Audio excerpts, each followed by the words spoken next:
I'd just like to move on to a very interesting topic on advanced persistent threat. I think several of you here may be, toying around with implementation of various products. Uh, there is a myth that it's a plug-and-play solution, and there are few of them who believe that it's really not a plug-and-play solution. Uh, I just want to get Ambarish's thoughts on this, both in terms of concept, as well as in terms of some good leading practices in terms of implementation. So it's a very debatable question, because most of the time I meet customers, they end up telling me, we are going to buy APT solution from so and so vendor, and it's just going to be plug-in, and he's assured us 100% safety by putting that solution in. And our question is, if you first of all knew it's an APT which is going to come to you, then you are probably God, because no one till date could predict that they are going to be attacked. Right? So the first and foremost logic, if you take the definition of what APT means, is if you can block it, it's no more an APT. Let's be very honest. It's an advanced threat. Maybe it's very persistent, so it will get in any which way. So if you're trying to get a solution, a bio-solution, a plug-in technology which is going to block that threat, then I think it's a misnomer. It's a wrong. Any vendor, if tomorrow even I come and tell you that put my product in and it's going to block your APT, it's foolish. There are millions of dollars that are invested by the hackers to get in, to breach into an organization. It could be an attack on a single individual. It doesn't have to be an attack on an organization. It could be a CEO of your organization which could be targeted. So it's as sophisticated and it is as persistent as that. How do you block these threats? Can you decide that I'm going to build a great building, I'm going to have fantastic facilities, but you know what, I'm not going to be prepared if there's a fire that breaks out tomorrow. What you need to do is get everything right, but also be ready for some kind of a break that happens. The biggest challenge that customers today have, and this is, I'm talking about some of the multinationals who've been using this technologies, is 90% of the time, customers don't even know they have been attacked, of these two. Because this is a threat which actually flies below the radar. So if you don't even know you have been attacked or you have been breached, how would you find out what solution you require? So it's important that and I'm going to talk a bit on that, is how do we look at security in a slightly different manner now? We have been always, prevention is cure, that's what we have been taught about. What if tomorrow you tried all the things, but you still get an attack? What are you going to do with that? I think that's where we're going to talk about APTs, because APT is a very, confusing statement today at that point. So, technology is all good. I think awareness is also extremely important. Dilip, you've launched a fantastic awareness program. I just wanted to share your views and thoughts on what's the background to that, and what is the kind of outcome that you're kind of expecting from that. Okay. Awareness is something that today is very, it's very little use actually or done by organizations to the customers. Yes, there are awareness done giving out posters or giving out media, kind of, you can say, videos and audio kind of awareness stuff that is happening today. But how much is that your customers able to understand today what is phishing, wishing, and everything today? Does your grandmother understand this? Can she understand that she's going to a bank physically and paying money over there? She's secure, but she pays the money to a teller over there. If she asks you that, okay, Dilip, I'm going to use your mobile application, but then you're putting the onus on me when I use the application. I'm responsible for the user ID and password. I'm responsible for the phone to be not infected. Why is that? I come to your teller, and then once I give the money over there, I'm totally free from responsibilities. You are totally owning it. But when I use your app on a digital channel, which I'm paying extra service charges sometimes for, like I pay around $160 a year for SMS alerts to come to me. I pay additional charges for additional electronic channel services that you give to me. Then why are you putting additional onus on me in this case now? So they don't understand the meaning of that today. They don't understand why is it that the digital channel is so insecure, or is it so kind of a threat that they need to also play a part in? It's something that is not only in the bank's boundary, it is on the internet. So that is why the customer also needs to be part of this motive to go digital. That is where the digital banking part of it, where DBS is getting big time into. And we have launched the ACT campaign, as many of you must have already seen the ads in newspapers, media hoardings, as well as on television. It's trying to give you simple snippets of what can be done to secure your password or have strong passwords in something that the local person or the layman will understand. Your aunt, around 70 years old, might understand that what the meaning of password being secure is now with those kind of ads which are coming up. So that is the basic idea of touching the pulse of the customer, trying to get to the heart of the customer or the kind of demographic of the customer that we are talking to and dealing with, to get them to understand security and be our partner to ensure our platforms are safe and their money is safe. Sure, thanks. You spoke about digital, and that obviously involves multi-channel. And Vishal probably will cover this in his session, but I just couldn't resist asking Agnello, because he is right now in the middle of a cross-channel fraud management solution implementation, and I just thought he could share his thoughts on what that implementation is all about. So when we started looking out for a fraud management solution, we were very clear from day one that it has to be cross-fraud. So we looked at a couple of solutions, and what we found is that most solutions are good on a particular platform, like for example internet banking or maybe on the ATM frauds. But there are not too many solutions available which can look at cross-frauds.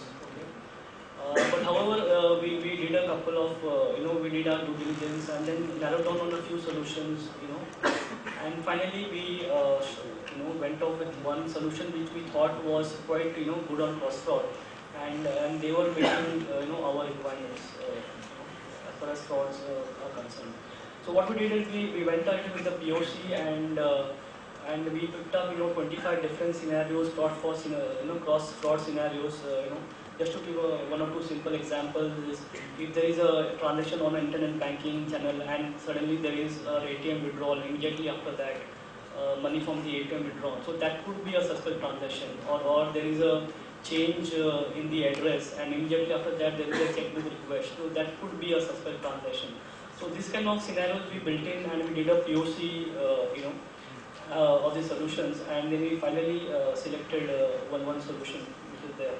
A couple of other things that we looked at is how good is the rule engine. Basically, can you look at the historical data, and then can it really predict if there is a fraud scenario that is taking place, or how good is the rule engine? How flexible is the rule engine? Do we need to really go back to the vendor for every change that we make? We want to do is a change in the rule that we want to make. So do we really need to go back to the vendor for that? So there are a couple of things. The case management solution, can it be centralized? Can it be decentralized? Is there a flexibility in managing the case management tool? So those kind of things and also the multi-fraud the multi-channel authentication was something that we looked at. So there are a couple of things that we looked at during our evaluation phase. So right now we are in the midst of the implementation right now. So we hope to see good results once this gets implemented, and maybe on the basis of what we see, and maybe we may require to go in for some additional more things. That is once we implement that we'll get to know, and that's how we'll go ahead. Thanks, Agnello. I think we have about 10 minutes to go, so I think if there are any questions, the panelists will be happy to take them. Ask a question to Agnello. Since you are in the process of implementing fraud management system, I would like to know whether your fraud management system covers any frauds relating to asset products, trade finance. Does it cover the system Does it give any early warning signals or those kind of things? Because we have also been looking at these solutions, but I always felt that they fall short of covering asset products. On the asset side, I don't think we have really looked at it so much, but it's more from a retail From the retail side. Yes. Okay. Yes. Thanks.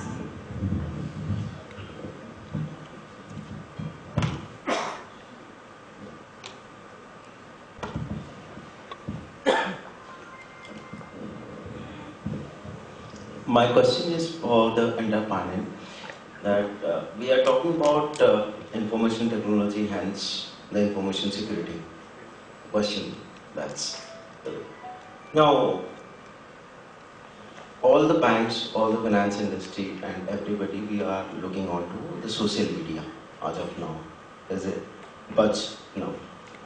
So whether the solution partners like IBM or PwC, the knowledge partner, or the other organizations working towards a scot-free or say hacker-free solution towards it, or what is that, if it is there? Yeah.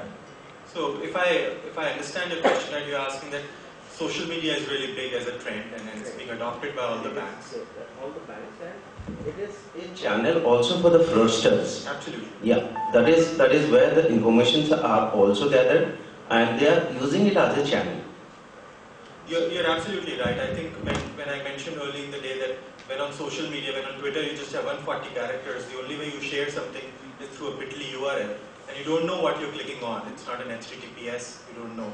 A lot of the hashtags which you may be following and you will be clicking on, you don't know what you download on your device. So one is, you would expect that the user is aware, but it's not happening, I can assure you of that.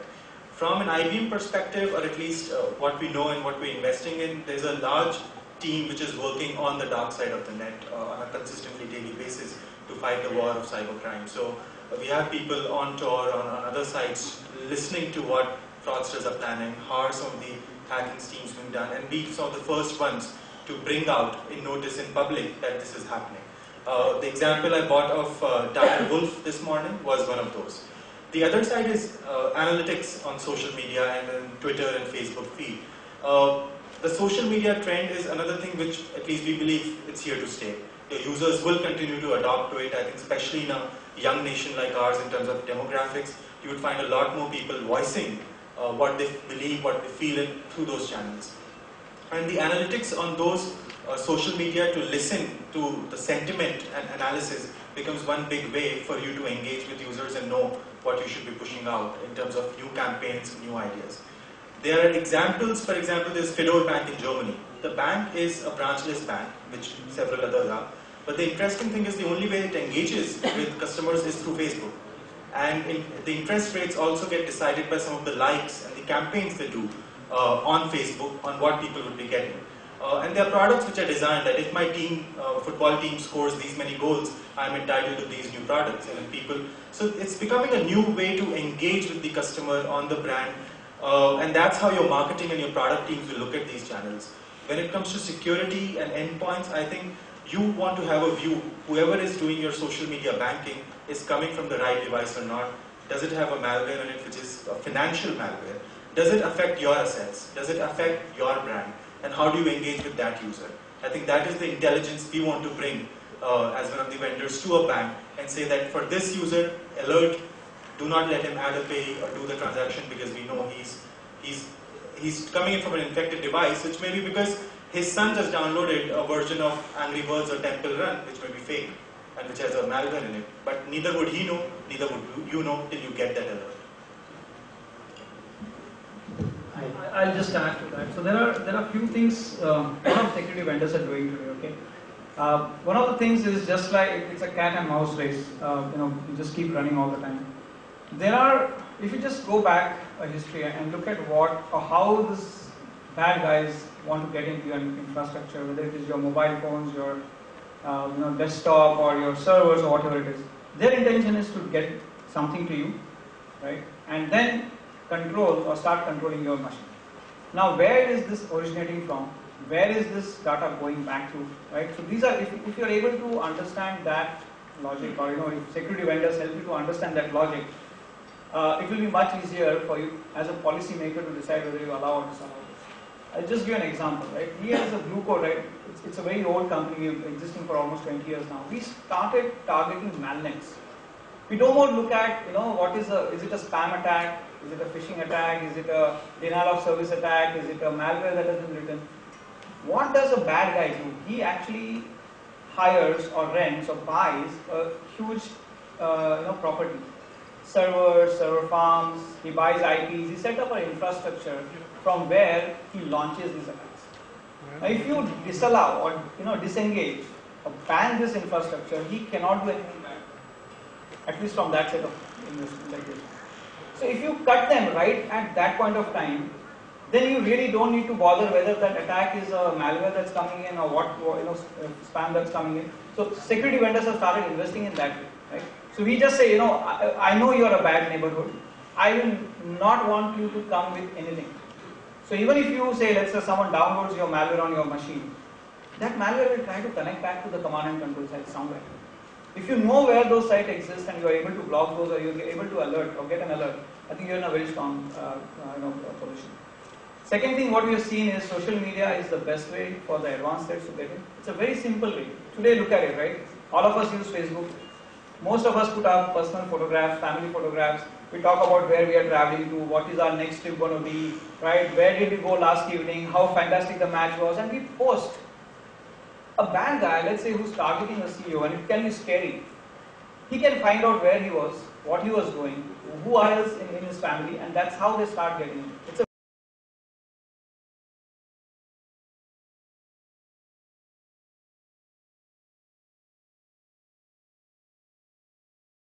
very simple technique to get in. It's not some very hi-fi malicious code or anything that they've designed, right? It's a very simple way to get to you. Because you're putting so much information on your net.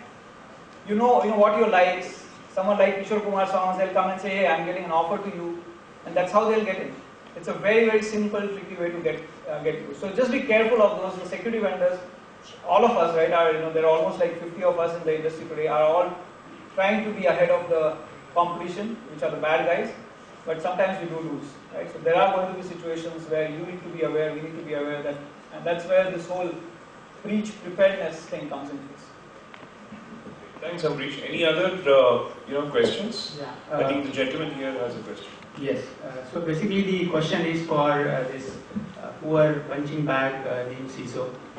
Anyone in the panelists can offer to answer this. Basically, the question is, like anyone in business wanting to do something new and with scared, they'll go to CISO and ask for, and probably they'll go with the presumption that request will be turned down for security reasons.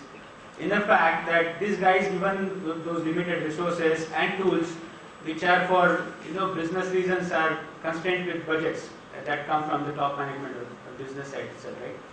So what support system this CISO will have, and with various tools like for proxy he might have a separate vendor, for AV he will have a different vendor, firewall different, and IDS different.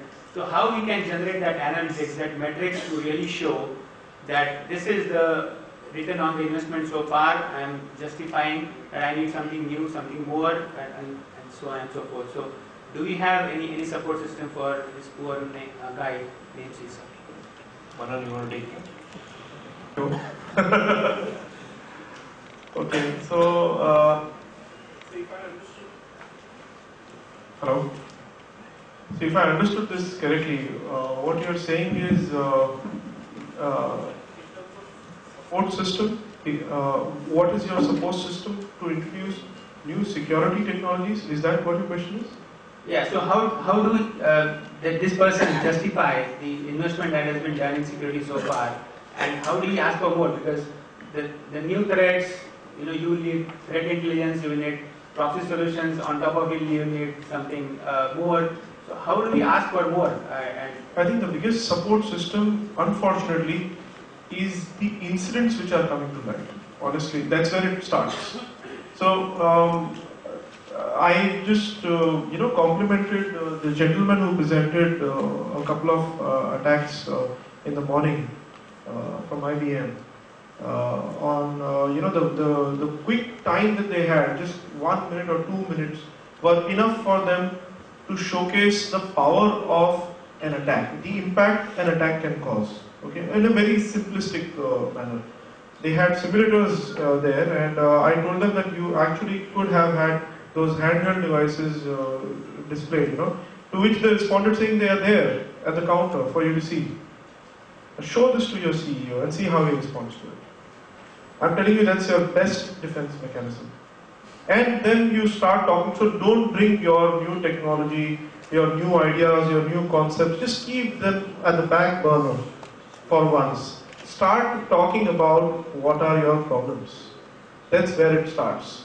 So first introduce the incident, that's there. So unfortunately that's not the right way of doing it, but that's very crude, but that's how it is, that's how security sells.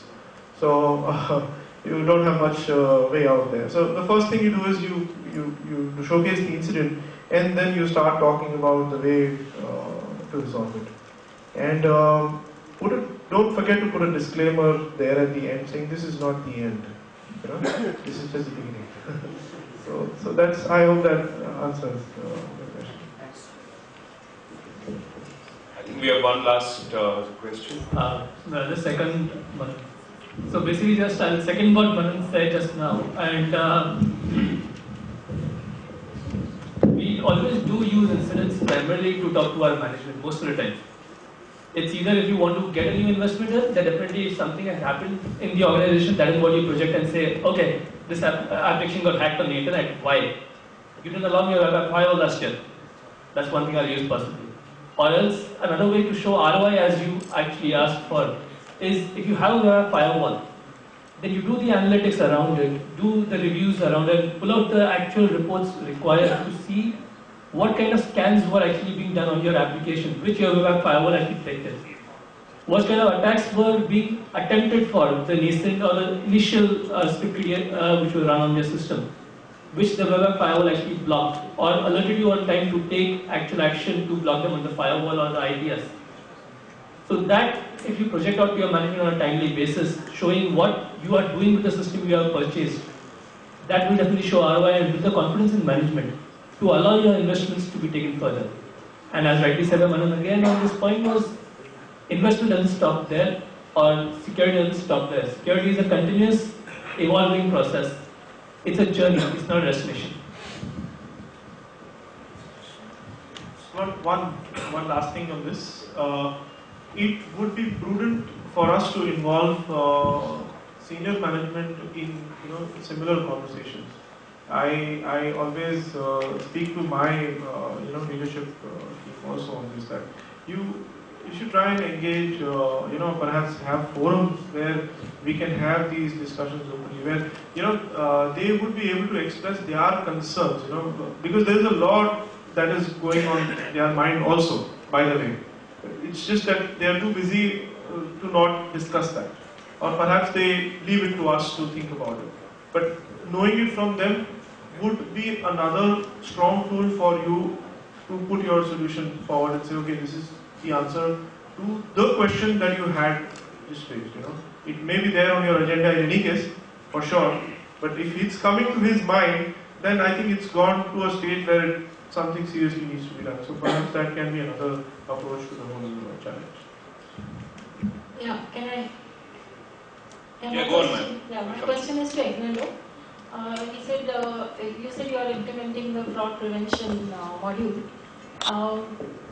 We've tried that, and in net banking we are more, towards device detection, because other things like IP address is really not helping.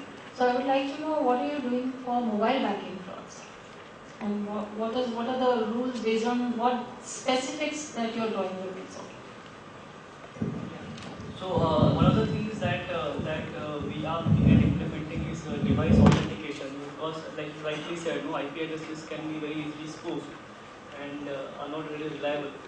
So that is something which we will implement in the second phase. So right now we are focusing on the customer behavior profiling and looking at those kind of transactions. Once that is true, then we will look at device authentication to see whether it's coming from the right device or whether he has used the earlier device before, and those kind of things. So that is certainly which we are looking at as a second step. So the complete solution will look at both these things, the device authentication piece as well as the customer transaction behavior. So that is how we are trying to address this.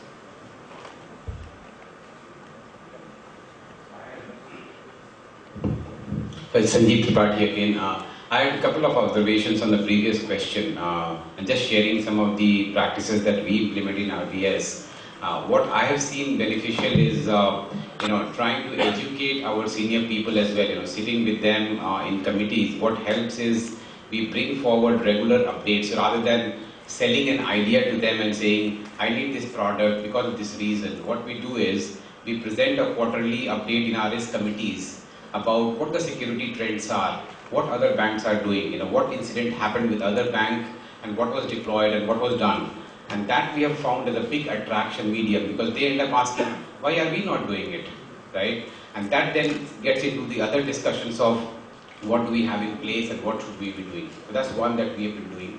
The other thing we do is we've got our head of compliance to pull out incidents happening globally with the banks and regularly sharing almost maybe twice a week on what's happening with this bank, this organization, that organization. What happens is it starts triggering that question internally. It has happened with XYZ, can it happen with RBS as well? And I think that kind of education. The third thing we have done is we've actually taken the risk and security practices to people. There's an initiative I'm running right now, what we call as technology shop window. And the concept is that, as a technology function, we are a large global function and divided into various departments and divisions. Normally we hardly bother to look at what the other function or department or the team is doing, right? We're too concerned about our own work, our own silo. Our concept has been, why don't you peep into the window and look at what other colleagues are doing? So we are actually going and doing face-to-face sessions with people, telling them actually what we do, what value add we do for you. And then suddenly you see a lot of interest coming from people. And that builds a bottoms-up pressure on senior people to say, why are we not doing this? We are practically facing this problem. So I think there has to be a both top-down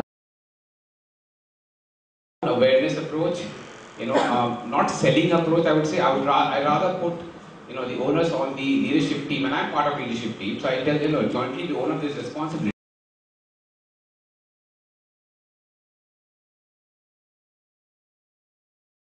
But my challenge to you is, can you guys stand up and say, among the set of programs, technology programs, there are critical security programs also being done, not as a selling measure, but as a real proactive measure. Great, thanks. I think we are running out of time, but we'll still take one last question. Frankly, if you're excuse me, my question is to him from RBS. Just whatever information he shared, it was very nice that how they are doing it at RBS. I just wanted to know what is the source they get from which they get that what is happening in other banks and all, because I'm sure there's a lot of secrecy maintained. Even the media gives only the like outer that such a thing happened, but exact details are never shared by the other organizations. So, sir, could you let us know what is the source? So much for information sharing that we've been discussing since morning. You have to answer this now.